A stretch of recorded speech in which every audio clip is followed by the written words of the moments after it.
A Catholic young adult took his Muslim friend to Mass one day because the Muslim was curious about what went on in that building. After Mass, he walked around the church and explained all the different parts of the church to the Muslim friend. Things like the altar and the stained glass and the baptismal font and many other things throughout the church. And when they were just about to leave, the Muslim friend asked, "What about that gold box up there? You have not said anything about it." The Catholic said, "Oh, yeah, sorry about that. I forgot." The golden box is called the tabernacle. And he proceeded to say that in the tabernacle is the Blessed Sacrament. Of course, the next question the Muslim asked was, "What's the Blessed Sacrament?" The Catholic said, "The Blessed Sacrament is the body, blood, soul, and divinity of Jesus Christ." He said, "Let me make it a little simple for you." He said, "That's God. That's where God is. Jesus himself, our God, is in the tabernacle." And the Muslim looked at the Catholic man and he said, "I don't believe you. I don't believe that that is your God. And I don't believe that you believe that your God is in that box. But let me tell you this. If I ever get to the point of believing that my God is in that box, I would not behave in the church the way I saw many behaving in the church. I would be more reverent. And apart from that, if I ever believe that my God is in that box, that tabernacle, I would never want to leave this church. I would have a desire to only remain in the church."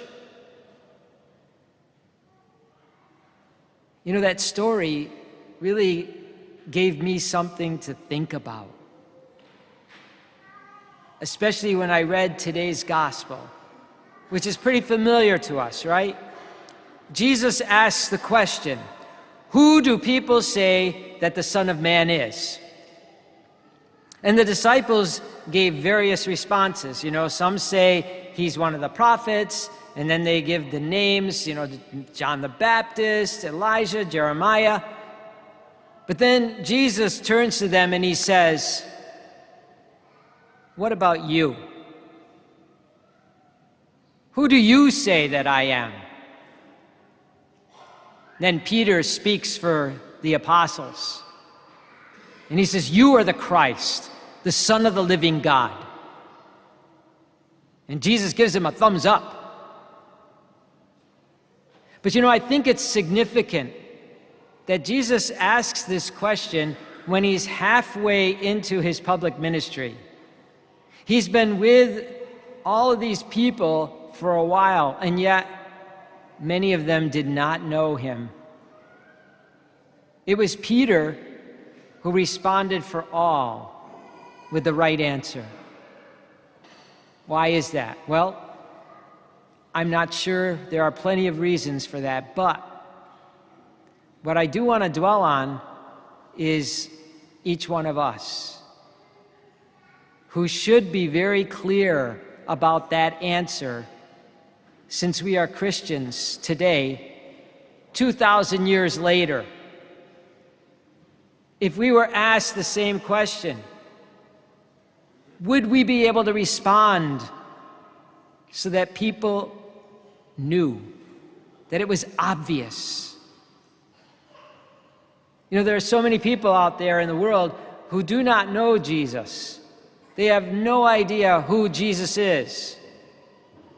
So how do we get them to know who Jesus is? How do we bring them to this knowledge?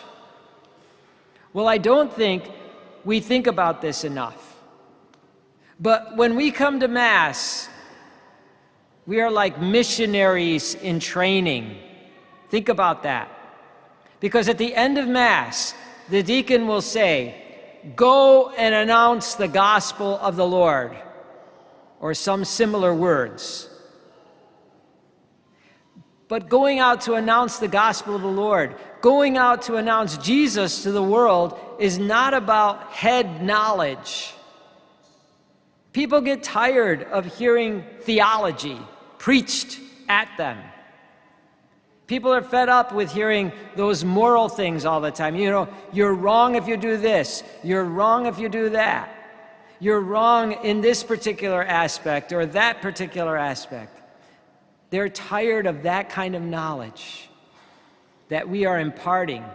And what they need from us now more than ever is the experience. They want to have an experience of Jesus Christ, the one that we claim to know, the one that we claim to believe in. It's the experience that matters for them now. If the world does not know Jesus, then it is my fault, not the other guy's fault. And if you are baptized, which the majority of people in this church are, it's your fault. That's the reality of our faith. Baptism calls us to bring people to Jesus Christ. The world wants to experience Jesus in us. Remember, we are Christians, and that means we are followers of Christ, and the world wants to see Christ in us. Our life outside of the church should be an introduction of Jesus Christ to the world. Is that obvious when people see us? So in other words, if someone has an encounter with me, can they confidently say, "Oh, now I know why Father Grassi behaves this way. That is exactly what Jesus has said in the Bible"? Can they say that about me? I'm not sure. I hope they can. You know, there's a story of a young boy who was carrying a bag of apples on a very busy street in a very busy city. And while he was walking, he tripped, and the bag flew out of his hand, and the apples went flying all over, and they rolled in all different directions. Now, on this very busy street, the young boy tried to go around and collect all the apples one by one. But it was difficult because the apples had rolled between all the people that were hustling and bustling on the sidewalk and the street. Some people were stepping on the apples. Some people were stepping on the boy's feet and stepping on his hands. Some people tried to push the boy out of their way as he tried to collect his apples, until finally a young man came up to him and bent down to him at his level, and he put his hand on the little boy's shoulder, and he asked him, "Can I help you?" And that little boy just began to cry in appreciation. And so the young man helped the little boy pick up all of his apples and gather them all and put them back in the bag again.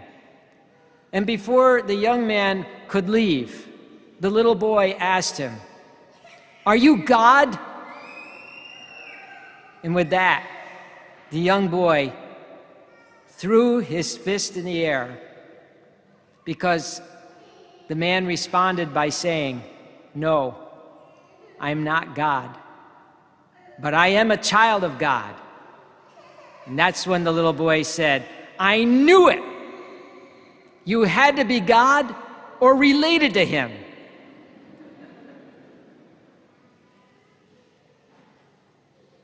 In the gospel, Peter said, "You are the Christ, the Son of the living God."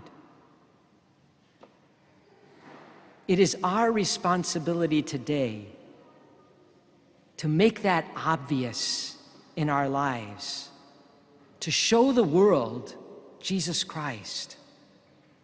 When we relate to the world without telling them who we are, will they be able to look at us and say, "Are you Christ?"